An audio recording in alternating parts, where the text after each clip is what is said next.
Hi, I'm Heather Hutchinson, and I'm at home with Daryl Verville. We're in his home, and today we're going to be listening to some piano compositions played by Daryl. Hi, Daryl. How are you doing? Well, Great. Just as a preface to the whole show today, we're just going to get a little bit on Daryl's background. The tunes that you're going to hear today, or maybe I should say the piano pieces that we're going to hear today, are from Daryl's new show, Ghost of a Chance. Now, this isn't Daryl's first show, but it's his first one-man show. Is that correct? that's right. Okay. Maybe you'd like to give us a little background on something that you've done before. Yeah. Well, some of Nelsonites have seen the show that I performed with Maria Fremola last year, and that was titled Rite of Passage. And that was a performance with Maria as a choreographer dancer and myself as a pianist. And, well, I'm not a dancer, but I do movement. And it involved masks, costumes, music, stage design, and lighting. And, Maria lived here for a year while we were working on the show. And we completed it in May of 1989. And we opened the show here in Nelson. And then we toured BC and played in Edmonton, we played in Japan. Right. And as a result of that performance, we were invited to Russia and back to Japan in the fall of 1989. And unfortunately, Maria was injured, as you know, in the summer of '89, and that tour got canceled, which was quite a tragedy for both of us. And, consequently, that show was basically canceled. And I've been working on the new show since. And you are doing this show totally as a one-man show. Yeah, I'm the solo performer. There's other artists working on the show with me, in terms of some of the mask design. I have a person who's co-writing with me on the script and, lighting designer and whatnot. So is it going to be sort of the same, embody the same kind of atmosphere? I saw the show with Maria, and that was we could say almost abstract type of piece. Mm-hmm. It was very colorful. It had all the elements of theater.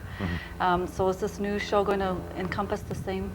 Well, it's going to encompass the same, and the difference is that this is a literary show.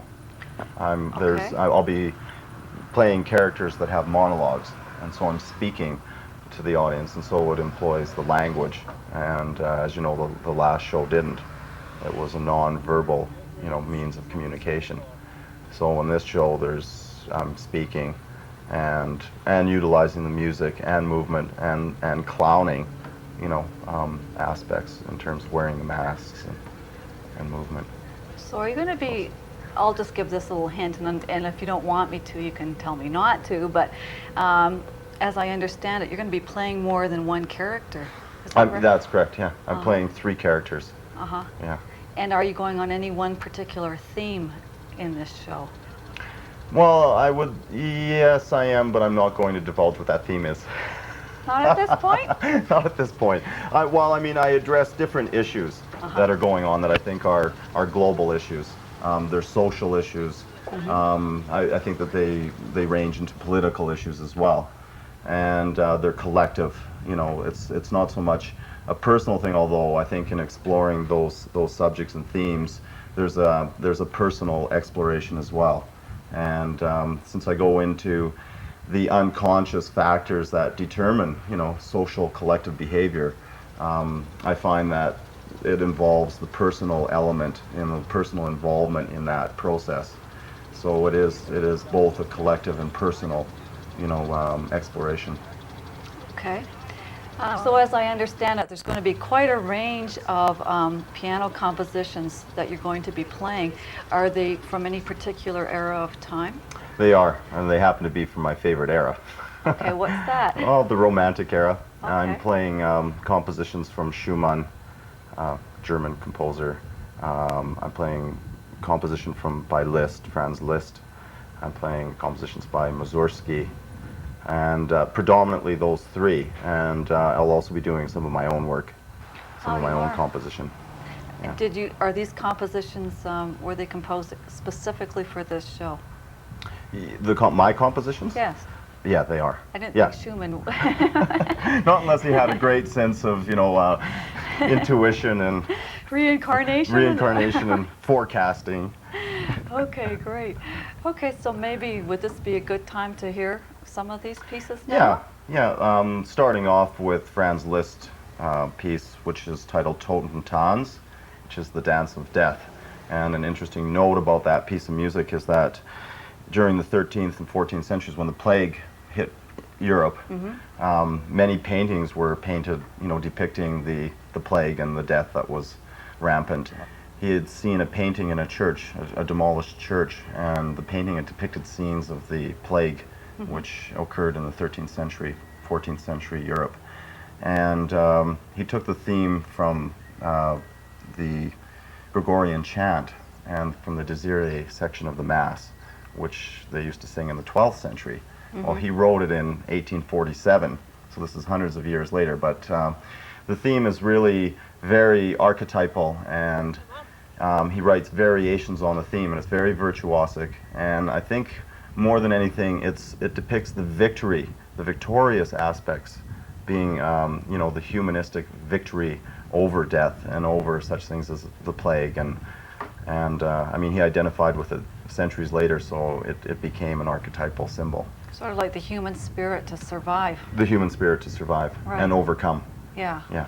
Okay, so let's take a listen to this now then. Okay. Okay.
So as I understand it, I think the next pieces we're going to hear are from pictures of an exhibition. That's correct.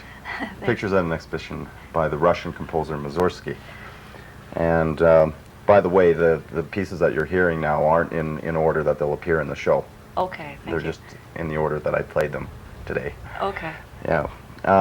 Pictures at an exhibition, this was written in the 1870s by Mussorgsky.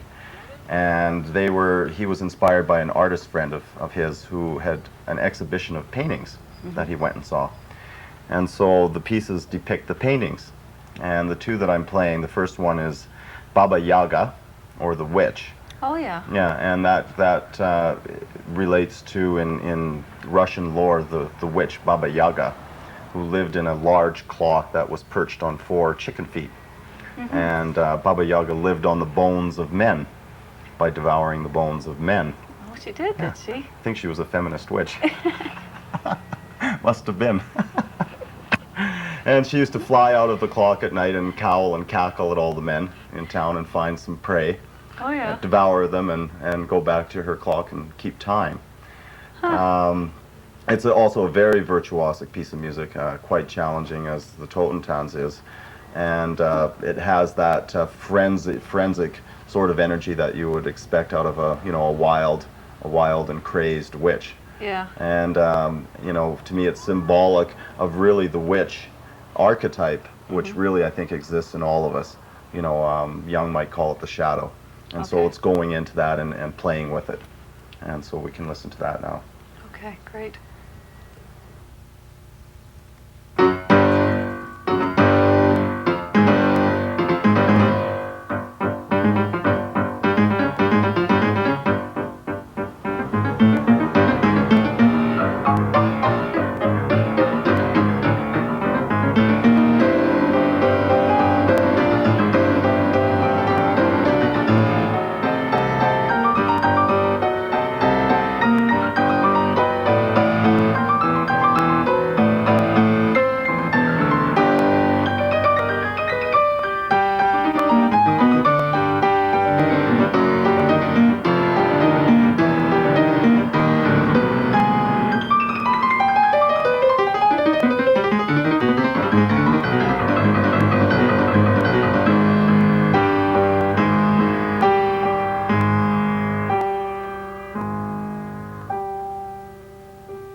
Now Daryl's going to explain a little bit to us about another composition from Pictures at an Exhibition. I think this is The Gates of Kiev. Mm-hmm. Yeah. And, or it's also been called The City Gates. Okay. Well, the two pieces actually went together. Okay. So we've heard both of them. And the City Gates was based on when the emperor was expecting his enemy to come, and he decided to build a great gate at the entrance to the city. Mm-hmm. And so there was a competition for all the architects and artists in the city to come up with a design for it. Oh, yeah. Well, it was never built, but the painter had, painted a design, and that was in the exhibition. So Mussorgsky saw that and then proceeded to write the music for it. But more than depicting just that symbol, it really depicts the symbol of going through a great gate. Mm-hmm. And there's something symbolic in the sense of a rite of passage, a psychological transformation, of going through an experience and coming through to the great city. Mm-hmm. And you can see in this music that it's very heroic.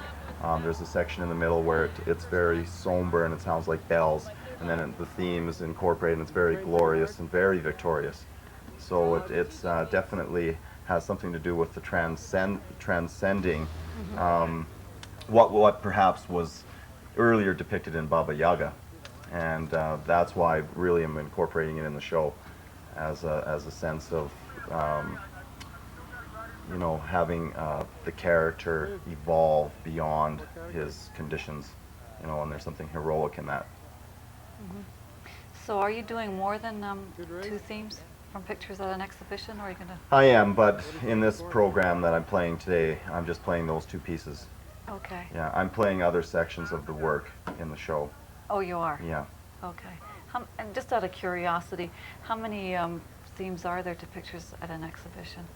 Well, there's one theme that goes throughout, okay. And it comes back, right? And that depicts him walking from picture to picture. Oh, and it's called I the see. Promenade, okay. And so it has a theme. Uh-huh. And each time it comes back a little differently depending on how that picture affected him. Oh, Sometimes I see. it's quite lively, other times it's very, reflective and sad and subtle. Mm-hmm. So it goes through variations, but each piece is distinctly separate and relates to the pictures that he had seen. So how many pictures do you know? I think that there are approximately 8. Oh, okay. Yeah. All right. Thanks. Okay. And now just for a little change in theme, I think, or sound or atmosphere, Daryl's going to play scenes from the Kinderscene? Kinderscenen. Kinderscenen. Which in German is scenes from childhood. Scenes from Childhood, yeah. By Grieg. Schumann. Schumann. Oh, sorry. That's all right. Thank you. Well, the interesting note is that he wrote them in the same year that Franz Liszt began writing the Totentanz. So there's an interesting parallel there. But these pieces are, they're just gorgeous, beautiful, small pieces, very poetic. And they're often pieces that students will learn. Mm-hmm. But it really takes a good pianist to play them. They're played by great pianists around the world. Harold Schoenberg said of them that, you have to have worldly experience and still believe in fairy tales. Mm-hmm. And they're very delicate, require a lot of balance in the singing tone. And they're not childish pieces of music, but they're very childlike.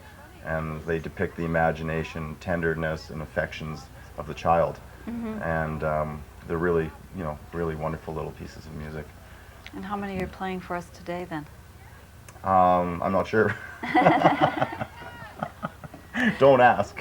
Okay, well, we'll listen to these pieces I'm next. I'm playing most of the pieces that are in the well, I'm playing all of the pieces that are in the show, okay. But it's not the entire Kinderscenen. Right. I think I left out 2 pieces.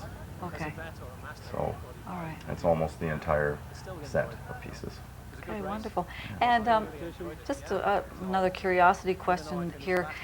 In the overall show that you're doing, about what part of it is piano playing? I would say about 30%. 30%. Yeah. Okay.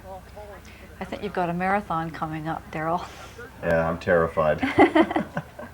You don't look it, but Well, the show isn't tomorrow. great. Okay, let's listen to Kinderscenen then.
Well, those were very beautiful, Daryl. I wish you lots of luck with your show. By the way, when is the show going to be presented? I can't tell you. I know I'm planning on, I'll be finished writing the script at the end of the month, and that's to say at the end of July. Okay. I'll be rehearsing it for a couple of months and still working with preparing costumes and, and you know, the masks and getting all those details together. So, you know, I'm sort of anticipating having it ready for October. October. Yeah. And are you going to be premiering it here in Nelson? It's not certain. I have an invitation to open the show in Toronto, so I might go there and open the show there. For sure, I'll do the show in Nelson. Oh, I'm sure we're all going to look forward to that very, very much. Great. Okay, thanks a lot, Daryl. Yeah, thanks. See you. Mm-hmm.